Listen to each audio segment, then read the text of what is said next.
पिंपरी चिंचवड म्हणजे उद्योग नगरी. नव्यानं विकसित झालेल्या या शहराच्या राजकीय नाड्या भाजपच्या लक्ष्मण जगताप यांच्या हातात होत्या.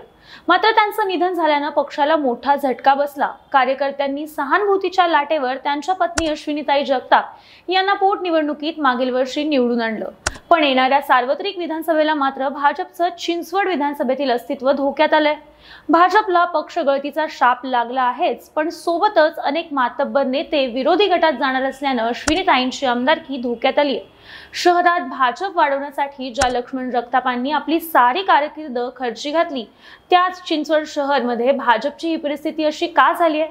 चिंचवडचा भाजपचा बालेकिल्ला यंदा महाविकास आघाडीच्या ताब्यात जाणार का? आणि जाणार असेल तर त्याचा नेमका चेहरा कोण असेल? त्याचंच हे सविस्तर विश्लेषण. हॅलो, मी पद्मजा आणि तुम्ही पाहताय हॅलो महाराष्ट्र.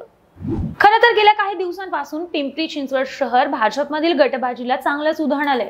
अनेक माजी नगरसेवक पदाधिकारी पक्ष सोडून जात आहेत. महापालिकेत भाजपची सत्ता असतानाही महत्त्वाच्या पदांपासून डावलल्यामुळे यापूर्वी भाजपकडून निवडून आलेले चिंचवड विधानसभा मतदारसंघातील तुषार कामठे, माया बारणे, भाजप संलग्न कैलास बारणे यांनी भाजपचा राजीनामा देत राष्ट्रवादी काँग्रेसमध्ये प्रवेश केलाय. तर दुसरीकडे जगताप कुटुंबातील अंतर्गत कलह, तर चंद्रकांत नखाते आणि शत्रुघ्न काटे यांचा जगताप कुटुंबाला असलेला तीव्र विरोध, संदीप कसपटे आणि राम वाकडकर यांनी पक्ष सदस्यत्वाचा दिलेला राजीनामा, या सर्व कारणांनी भाजप पुरती बॅकफुटवर गेली आणि स्टँडिंग आमदार असतानाही उमेदवारी कोणाला द्यायची इथपासून उमेदवार निवडून कसा आणायचा असा मोठा प्रश्न सध्या भाजप समोर आहे.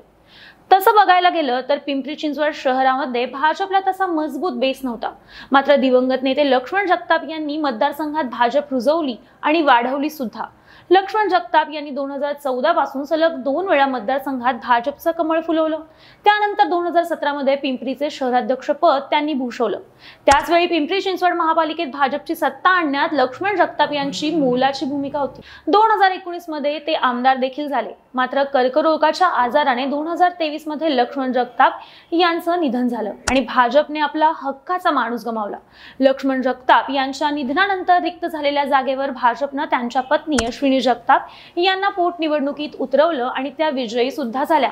मात्र आता विधानसभा निवडणुकीच्या तोंडावर भाजपमधील अंतर्गत धुसफूस आणि जगताप कुटुंबातील संघर्ष समोर आलाय. त्यामुळे हक्काचा मतदारसंघ गमवावा लागतोय की काय अशी परिस्थिती सध्या भाजपवर आली आहे. पिंपरी चिंचवडमध्ये भाजपमध्ये 3 गट पाहायला मिळतात. एक म्हणजे अश्विनी जगताप गट, दुसरा म्हणजे शंकर जगताप गट आणि तिसरा म्हणजे कोर भाजप गट. याचं कारण म्हणजे पिंपरी चिंचवड विधानसभेसाठी जगताप कुटुंबातील शंकर जगताप आणि अश्विनी जगताप हे दीर भावजे दोघेही इच्छुक आहेत आणि उमेदवारीसाठी दोघांमध्ये चांगलीच रस्सीखेच सुरू आहे. खरं तर अशा चर्चाही होत्या की जेव्हा लक्ष्मण जगताप यांचं निधन झालं त्यानंतर जी पोटनिवडणूक पार पडली त्यावेळी शंकर जगताप यांना संधी मिळणार होती. मात्र अश्विनी जगताप यांनी बंडखोरी करण्याचे संकेत दिल्यानंतर भाजपनं शंकर जगताप यांना थांबवलं आणि अश्विनी जगताप यांना तिकीट दिलं. त्यामुळे यंदा भाजप शंकर जगताप यांना संधी देऊ शकते. तसा दावा सुद्धा शंकर जगताप यांच्या कार्यकर्त्यांकडून करण्यात येतोय. तर त्याच वेळी यंदा अश्विनी जगताप या तुतारी हाती घेणार अशा बातम्या देखील प्रसार माध्यमात चांगल्याच पसरल्यात. अश्विनी जगताप यांनी ही गोष्ट फेटाळली असली तरी यामुळे भाजप कार्यकर्त्यांमध्ये संभ्रम निर्माण झाला असून जगताप कुटुंबातच मतभेद असल्यानं आता करायचं तरी काय असा प्रश्न भाजपला मांडणाऱ्या वर्गाला पडलाय. तर दुसरीकडे शंकर जगताप यांच्या उमेदवारीला बहुसंख्य माजी नगरसेवकांचा कडवा विरोध असल्याचं दिसतंय. चिंचवड विधानसभा मतदारसंघातून उमेदवार कोण असावा याबाबत पदाधिकाऱ्यांची मतं जाणून निरीक्षक जगदीश मुळीक आणि प्रभारी प्रदीप सिंग जाडेजा यांनी बैठक बोलावली. मात्र या बैठकीतच भाजपमधील अंतर्गत संघर्ष दिसून आला. अनेक माजी नगरसेवकांना निमंत्रणच देण्यात आलं नव्हतं. तर यामध्ये विधानसभेसाठी इच्छुक असलेल्या माजी नगरसेवक शीतल शिंदे, चंद्रकांत नखाते, शत्रुघ्न काटे यांना सुद्धा निमंत्रण आलं नव्हतं. तर आपल्या विरोधातच घोषणाबाजी आणि भाषणबाजी होईल की काय या भीतीने शंकर जगताप यांनी माजी नगरसेवक आणि इच्छुकांना बोलावलं नाही अशा चर्चा सुद्धा त्यानंतर मोठ्या प्रमाणात सुरू झाल्या. त्यामुळे निरीक्षक मुळीक यांच्या समोर भाजपमधली दुफळी समोर आली. आणखी एक गोष्ट भाजपला अडचणीत टाकणार आहे ती म्हणजे माजी नगरसेवक चंद्रकांत नखाते आणि शत्रुघ्न काटे यांनी जगताप कुटुंबियांविरोधात घेतलेली आक्रमक भूमिका. एकीकडे जगताप कुटुंबात दीर आणि भावजेमध्ये उमेदवारीसाठी रस्सीखेच सुरू असताना आता दुसरीकडे भाजपकडून दोघांच्याही नावाला तीव्र विरोध सुरू आहे. जगताप कुटुंबातील व्यक्तीला उमेदवारी मिळाल्यास आम्ही त्यांचं काम करणार नाही, त्यांचा प्रचार सुद्धा करणार नाही आमच्यासोबत 25 ते 30 माजी नगरसेवक आहेत असं म्हणत चंद्रकांत नखाते यांनी भाजपला थेट इशारा दिलाय. तर दुसरीकडे शत्रुघ्न काठे यांनी सुद्धा बंडखोरीचे संकेत देत भाजपला बॅकफूटवर ढकलले. मागील 15 वर्षांपासून मी मतदारसंघात काम करतोय, परंतु मला पक्षानं वेळोवेळी डावललंय. त्यामुळे मी आता मागे हटणार नाही. पुन्हा डावललं गेलं तर मी माझ्या कार्यकर्त्यांशी बोलून अखेरचा निर्णय घेईल असं म्हणत शत्रुघ्न काठे यांनी भाजपला थेट इशारा दिलाय. हे कमी होतं की काय म्हणून आता माजी नगरसेवक संदीप कसपटे यांनीही राजीनामा दिला असून शंकर जगताप यांच्यावरच थेट आरोप करत संदीप कसपटे यांनी भाजपला रामराम ठोकलाय. शंकर जगताप यांच्या कार्यपद्धतीला कंटाळून आपण पक्ष सोडत असल्याचं पत्र संदीप कसपटे यांनी भाजपचे प्रदेशाध्यक्ष चंद्रशेखर बावनकुळे यांना लिहिलंय.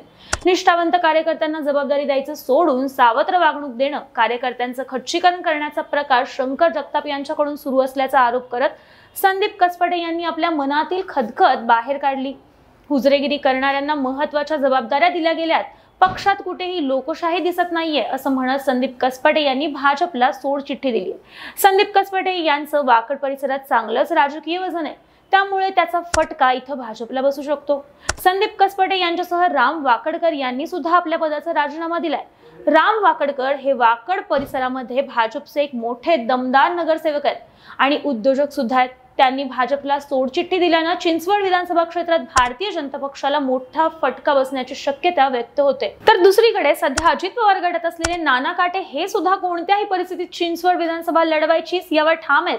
यासाठी ते दादा गटाची साथ सोडून शरद पवारांची तुतारी हाती घेतील असं देखील बोललं जाते आणि तशा चर्चाही मतदारसंघात जोरदार सुरू आहेत. त्याच पार्श्वभूमीवर नाना काटे हे चिंचवड विधानसभा मतदारसंघ पूर्ण पिंजून देखील काढतात. महाविकास आघाडीत चिंचवडची जागा शरद पवार गटाला सुटेल की उद्धव ठाकरे यांच्या शिवसेनेला सुटेल याबाबत अजून तरी कोणताही निर्णय झालेला नाहीये. मात्र तरीही नाना काटे हेच महाविकास आघाडीचे उमेदवार असतील अशी चर्चा मतदारसंघात चांगलीच रंगू लागली.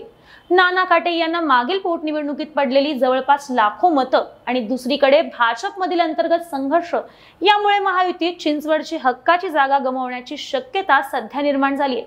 तर या सगळ्याबद्दल तुम्हाला काय वाटतं? भाजपमधील अंतर्गत धुसफूस आणि जगताप कुटुंबातील संघर्षामुळे भाजपला आपला बालेकिल्ला गमवावा लागेल का? विधानसभेला भाजपचं कमळ धोक्यात आलंय का?